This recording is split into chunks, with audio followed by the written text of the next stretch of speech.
وہ دو بچے آ کے حضرت عبدالرحمن ابن عوف سے پوچھتے ہیں، کہتے ہیں چاچا جی ابو جہل کدھر ہے؟ یہ لفظ ہے حدیث میں، چاچا جی، چاچو کدھر ہے ابو جہل؟ وہ کہتے ہیں میں نے ہاسکے کا پتر، تم نے کیا کہنا ہے؟ تو چھوٹے والے کو باتیں بھی صحیح نہیں کرنے آتی تھیں، کہنے لگا چاچا اسے مارنا ہے۔ کہا کیوں مارنا ہے؟ کہا اس لیے کہ ہم نے سنا ہے وہ ہمارے نبی کو برا کہتا ہے معاذ اللہ۔ کہا تم اگر نام مار سکے تو چھوٹا کہہ رہا ہے، کہتا نام مار سکے تو مریں گے تو صحیح نا حضور کے نام پہ۔ حفیظ جلندری کہتے ہیں وہ کہہ رہا تھا مریں گے یا ماریں گے اس ناری کو، سنا ہے گالیاں دیتا ہے وہ محبوب باری کو، معاذ اللہ حضور کو برا کہتا ہے۔ میدان میں آئے دونوں، زور زور سے تلواریں ماری، گھوڑے سے گرا لیا ابو جہل کو۔ حضرت معاذ جو تھے بڑے والے، ان کا بازو کٹ گیا، تھوڑا سا گوشت سال لٹک رہا تھا۔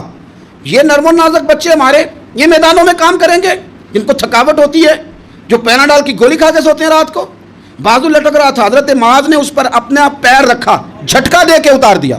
حضرت عبداللہ ابن مسعود کو کہا، انہوں نے گردن کاٹ دی ابو جہل کی۔ دونوں تلواریں لے کے حضور کے پاس گئے۔ چھوٹا کہتا ہے حضور میں نے مارا ہے، بڑا کہتا ہے حضور میں نے مارا ہے۔ کہتا ہے نہیں تو پیچھے تھا، میں نے مارا ہے۔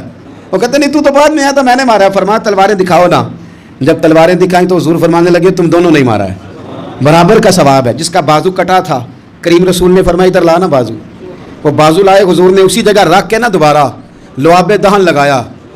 حضرت معاذ حضرت عثمان غنی کے زمانے تک موجود رہے۔ فرماتے ہیں کٹنے سے پہلے طاقت کم تھی، جب حضور نے جوڑا ہے تو طاقت پہلے سے زیادہ ہو گئی ہے، پہلے سے زیادہ ہو گئی ہے طاقت۔ حضرت انس بن مالک فرماتے ہیں ایک رات پہلے حضور نے چھڑی پکڑی اور میدان بدر میں جا کے فرمایا، لکیر کھینچ کے فرمایا یہاں ابو جہل مرے گا، یہاں عتبہ مرے گا، یہاں شیبہ، یہاں ولید مرے گا۔ حضور نے لکیریں کھینچی۔